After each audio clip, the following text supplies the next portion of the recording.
ones. So now we're live. Is that one? Should. Ta-da! Something's happening. Anyway, something is happening. Yeah, I suppose we're made from to kind of tuning. I suppose what's been your biggest learning in the last 3 months? Learning. Yeah. Just how quick and efficient you really have to be with making sure everything's sort of up and running for COVID, because everything's just gone bam, bam, bam like that, and you have to it's like bespoke, really urgent requests for all sorts of data. Has there been like have you had like a popular request, or something that's like you've noticed any trends, man, in there? Just loads and loads of requests for the same sort of data, COVID-19, who's got it, where have they got it, stats, all that sort of thing. Yeah, that is just what everyone's thinking about at the minute, which you can kind of expect that, really, wouldn't you? Because that's the main thing. It's central NHS that's asking for lots of data, and research organisations. Again, wanting all this COVID-19 data. So, yeah. Good. At least it's keeping you busy. Yeah, it's true. Very true. Okay, so people are dropping in now. So welcome, delegates and attendees. I can see people dropping in, so people will just filter in as they suss out the update for Zoom. So there was quite a big update. So we will get started. Everything's recording. We are live. Thank you very much to delegates and attendees for coming along. And thank you, Louise, for giving up your time this afternoon to come and present. For those that don't know, I'm Chris Morris, the co-founder of Shoe Social Media and Digital U. And we've been running this event for the last 3 years. The last 2 years have been this is its third year. The previous 2 years have been live, actual real people and real life and all that kind of stuff. And we thought this year we'd help businesses, which has always been the ethos of Digital U, transition into an ever-increasing digital world by offering educational content. So this year we're doing it online. Here we are. I will drop the ebook for those that don't have it in the chat. So here's the link. If you've got any questions, fire away. Please use the Q&A button, or if you can't use that or it's not working, use the chat. We'll have a bit of a Q&A at the end. I'm going to hand over to Louise in a second, who's going to help you understand privacy and data and not to panic and all that kind of techie stuff, hopefully. Brilliant. Okay, over to you, Louise. Thank you. I've just noticed blue in the background as well. Yeah, it's been there. Wait till it sits upside down. Right. Share. I need to make you a host. Oh. There you go. Do that now. The ebook. So for those in the chat, it's pages 18 and 19 in the ebook to where we are with Louise. The bio's in there, so you can read that at your own leisure. And Louise will give you a bit of context now. Absolutely. Thank you, Chris. So yeah, I'm Louise Paddock. I run a data privacy and security consultancy, Paddock Privacy. I just need to point out as we're recording that anything I say on here, my views are my own and not necessarily my employer's. And any examples I give you will probably be made up examples. Well, they will be made up examples. So obviously I can't share anything business confidential.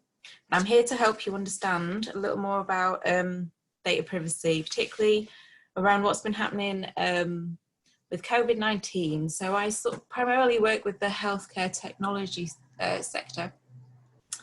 Various bespoke systems that hold NHS data, healthcare data. So of course, COVID-19 has made things really busy. There have been lots of bespoke requests for information.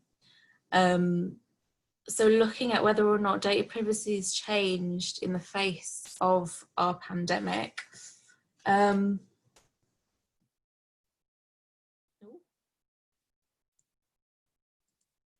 we go, it is working, excellent. Well, of course, data privacy itself has not changed. We've still got the general data privacy regulation, which is across the EU still. We're still I know we're transitioning out of the EU, but it's still very much in play in the UK, along with the Data Protection Act 2018. So that, I mean, that's sort of a constant in this storm that we're having. So we still need to make sure that our data's being held fairly and lawfully, and being transparent with what's happening with that data. Using it for that specified purpose only that it's been obtained for, using the minimum information to do the job, keeping that data accurate and up to date, not keeping that data longer than necessary, and keeping it secure, thinking about confidentiality, integrity and availability. Obviously with healthcare data, it can be very sensitive. It is also classed as sensitive data, so it must be held securely. And of what we call the 7th principle, any organisation must be accountable for what they're doing for that information. So that hasn't changed. It's probably become more complex in terms of how that's put into practice. And obviously with COVID-19 and requests becoming very urgent and quite bespoke, then it needs to be quite slick as to how this is thought about. What you might not know, because I'm particularly thinking about the healthcare sector, is we have additional sort of principles that go hand in hand with GDPR, which I thought might be useful to share with you, or interesting. So these, we call them the Caldecott principles, and they were created before the 1998 Data Protection Act, specifically for the NHS and healthcare data. And essentially, it's making sure that that data has and always been held confidentially. So again, there are 7 principles, justifying using confidential information. So that goes hand in hand with that specified purpose. Don't use unless absolutely necessary, so that goes hand in hand with the minimum information. It also states minimum necessary information as well.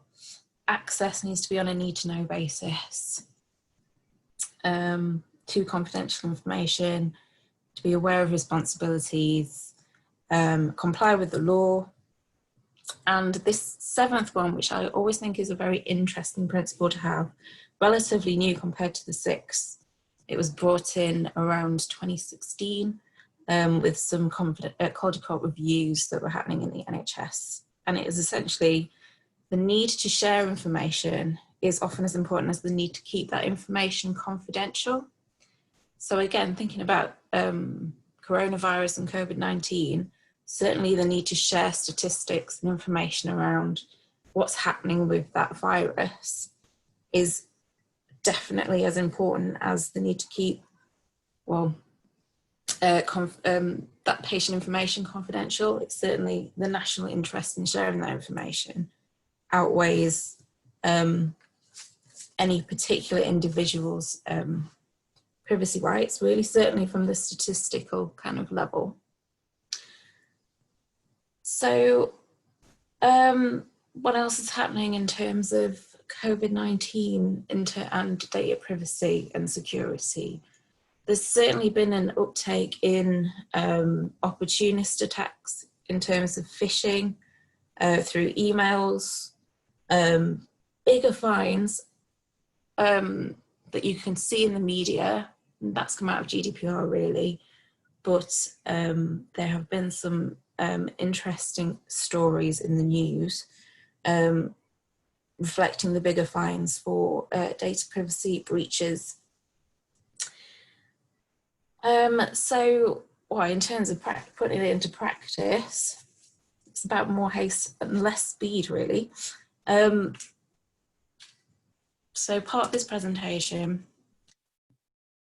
I'm pretty sure these images are not copyright, we shall see. We have all that information. What can we do with it to maybe maximize our profit, but also sort of keep the good conscience that you would want within your company? and the good conscience around maintaining data privacy and confidentiality.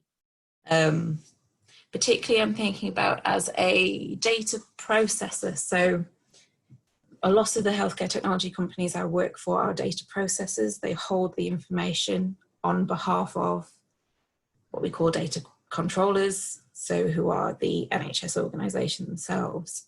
So processors providing the technology, managing the data with instruction from their data controller. So from that point of view, how can the processor maintain accountability through GDPR as well as the data controller? So thinking about compliance, there must be a legal basis to share information. Several legal bases available. As a data processor, you don't necessarily need to identify that legal basis. You're working under a contract from the data controller. However, it's a good place to start to question that legal basis. A way to do this, and the recognised way to look at data privacy through GDPR, is to start with what we call a data privacy impact assessment.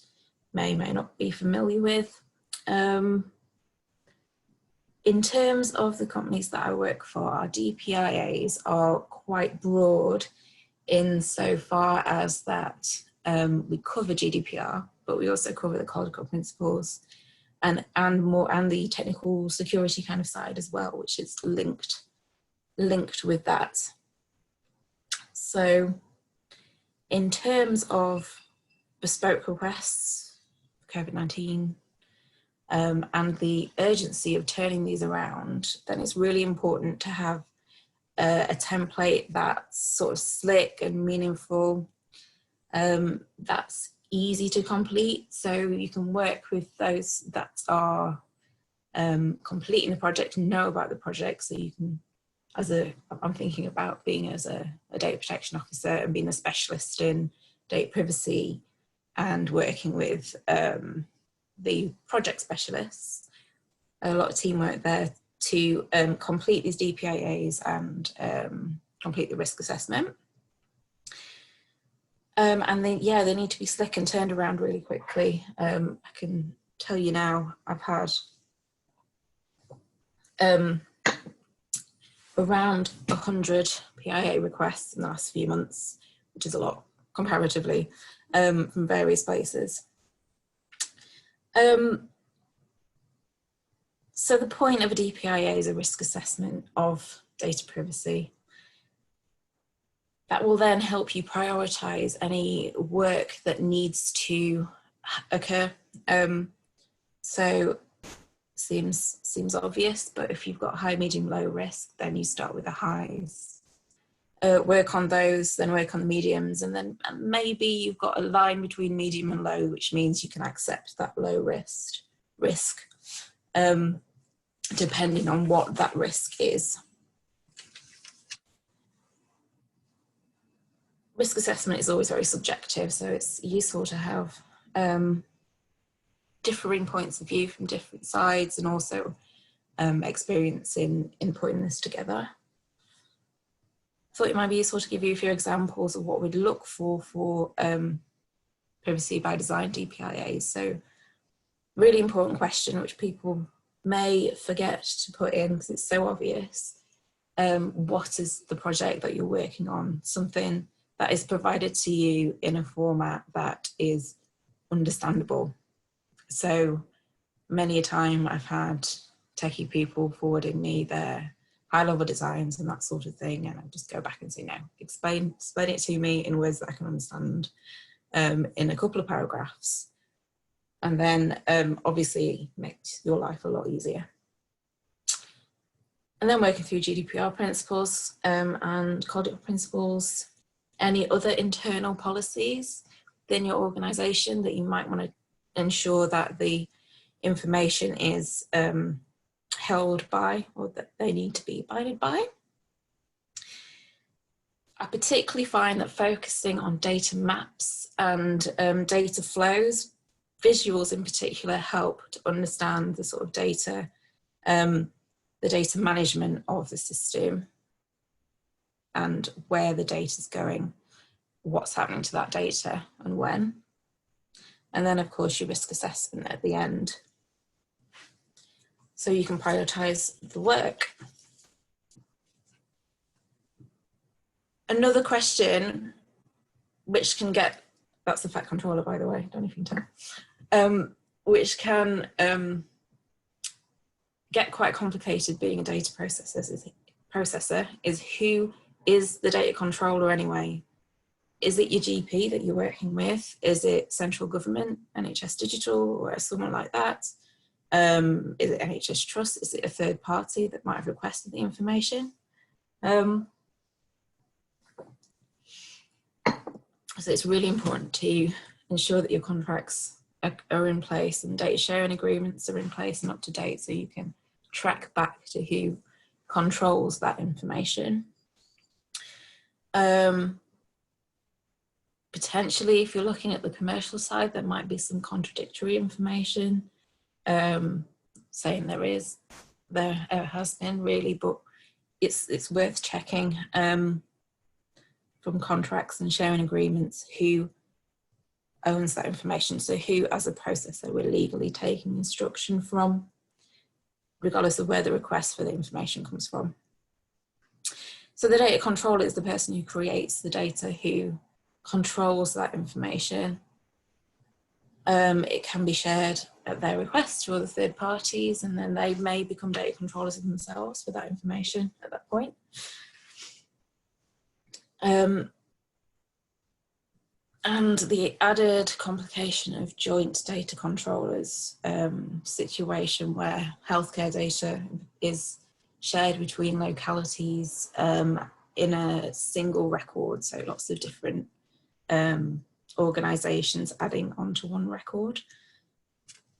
And other situations as well. That's just a few examples, but the point is working out who the data controller that you're working for is and making sure you've got the correct permission to manage that data on their behalf. Consent is a very important thing when it comes to healthcare data.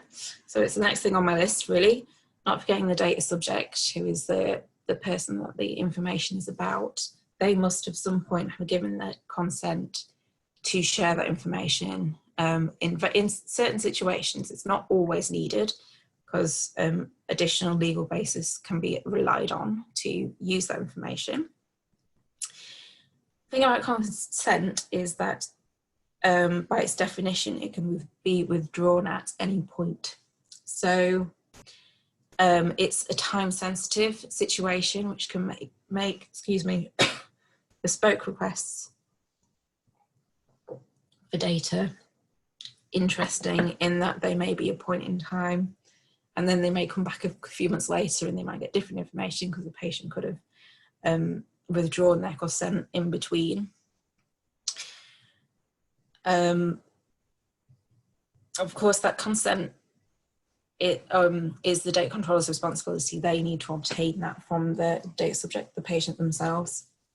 But as a processor, we need to ensure that the information is managed appropriately according to that consent. And as I say, that's only one, it's a very important legal basis, but it's only one of several legal bases to share information. And with, again, tying it back to coronavirus, there are a lot of requests for statistics in particular, where the legal basis is not consent, it's a different legal basis to share that information. And that's just something that needs to be robust and understood within companies, healthcare tech companies. So one way to check that the company is sharing or managing data in the correct way is to check been what the company itself has signed up for. So contracts, data sharing agreements, kind of brings me back to the conscience of the organisation and making sure that information is not sort of used inappropriately in terms of data privacy, but also thinking about, is it an ethical thing that your company wants to do? Can you, in good conscience, tell the data controllers and therefore the patients that this has happened to that data? Well, obviously it must be legal and fair, but there's that transparency as well. And also, when managing data, thinking about whether or not you might be able to make some money out of the data, you've got to understand what the third party that you may be thinking about selling it to is going to do with that information. Maybe one innocent transfer and then sold onto marketing mailing companies. It can very easily drag the data processor's name in there, as well as the controller as well. So it's about making sure you're not tainted by association, really, in respect to what's happening with the data.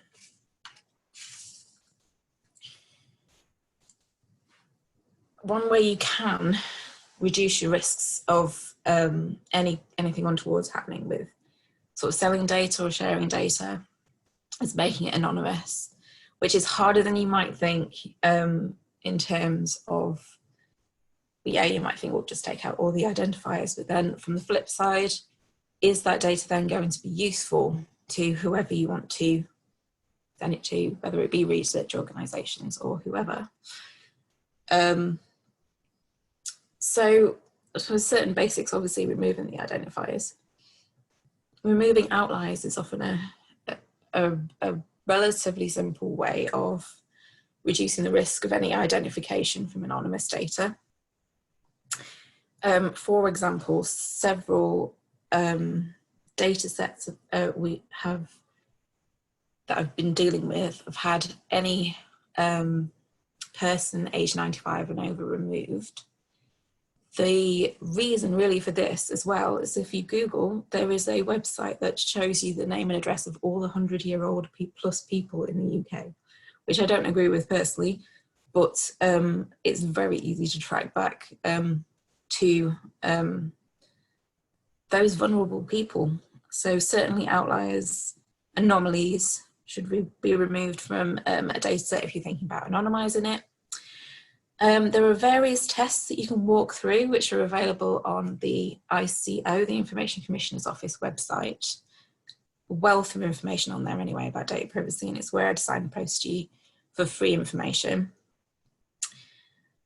And thinking about, is there a unique way to track back? Is there a unique number that you haven't thought about, an identifier between for each record, in which case the record is what we call pseudonymized and not anonymized, so slightly more risky in terms of data sharing. So yes, I mean, certain statistics, obviously the NHS itself is under what we call Freedom of Information Act, so they by law have to publish statistics and policies and salaries and that sort of thing. Private companies, of course, have got to be careful when releasing that information. So fundamentally, if you're not happy with your information being released that way, or your parents or child or friends, then seriously think about whether or not you want to do that. So my last slide. Very quickly, pulling it back to the don't panic situation. And I was talking in my blog, which I don't know if it made into the handbook, but about a data protection officer's sort of toolkit, really. Certainly, knowledge has got to be the first thing. there is a wealth of free knowledge, as I say, on the ICO website, and I can give training on any or all subjects relating to data privacy. And suggest collaborating with your peers. You can share based sort of queries that don't mention anything business confidential. Feel free to contact me, Louise at PaddockPrivacy.com, and yeah, don't panic. Thank you. Thank you, Louise. Did you say the toolkit, we could kind of get in touch with you and you'd help them with the toolkit or share it or something like that? Is that? You can definitely share. What would be useful is to share the ICO website. Yeah, I've just shared that in the chat. I'm going to put your email address in there if that's okay. Is that right? Yeah, no worries. Let's check. Yeah. That's the theme of the session, consent and all that. That was a question I had. Just so the attendees and delegates, please, if you've got any questions, now's a great time to kind of pop them in the chat or in the Q&A bit and ask Louise anything you'd love to know or learn a little bit more about. There's Louise's email address. Just double checking that's correct. Right. So the question I had, Louise, was around consent. Okay. There you go. You're on the big screen now. So with consent, you obviously it can be opted out at any point. Fine. If I was thinking more specifically in marketing, one of the things that I've noticed recently since in the last 2 weeks, GDPR seems to have gone out the window. My inbox is filled with emails that I've unsubscribed from recently. So obviously there's an issue there. I've unsubscribed, taken away my consent. And then I suppose on the other side of the coin, if I want to be an ethical data controller, how often should I be asking for consent for something like an email listing that has already been double opted in for the GDPR? If that made sense. I think that made sense. Yes. So ideally, on the bottom of your emails, there should be something that allows you to take away your consent, start receiving the emails, unsubscribe. That I'm thinking of. Done that. Still keep emailing. At any point. So that should then flow back to the data controller for the information. Ideally, maybe once a year to check people. I mean, it's up to the data controller really to think, well, would that consent really be valid in 5 years' time, or have they just forgotten about this mailing list and it's all going into spam or that kind of thing? So, but once a year is a good guideline, really, I reckon. Yeah, I'm thinking of my own. Obviously, we're a small business where I'm the technical controller, so put my own head on there. I've done the GDPR compliant, double opt-in, MailChimp sequencing, fine. But if you've got a list that hasn't been checked or they haven't unsubscribed in the last 12 months or so, I was just starting to think, well, actually, do they still want to be in the list? We never asked that question. It's true. Anyway, if you always give the option to opt out as well, then by that definition, then it's fine. They can opt out at any point. So they're happy because they haven't opted out. So, yeah, I'm just checking. I just wanted to make sure I wasn't doing anything wrong. I think I've stunned everybody. You have. You've killed them off. Anyway, they've gone to sleep. I don't know. They've gone. Any questions in there? Any question? Must be some questions somewhere. I know there are people in the audience. It's just been a long day for everybody. It's off on the evening. They're thinking barbecues, maybe. There we go. We've got a question. Thank you, Amy. Info at etc. emails covered by GDPR. I think, is that public? You're on about public facing emails, Amy? I think you're talking about it's on a website or something like that. Yeah. Yes. So anything that may contain personal data but need to be covered by GDPR. So whilst your personal data might not be on there, if it's just an info at whichever company, your customer's personal data will be on there, even if it's just their name and that sort of thing. So it might not be a very high risk kind of situation to be in, but it will still be covered by GDPR. Yeah.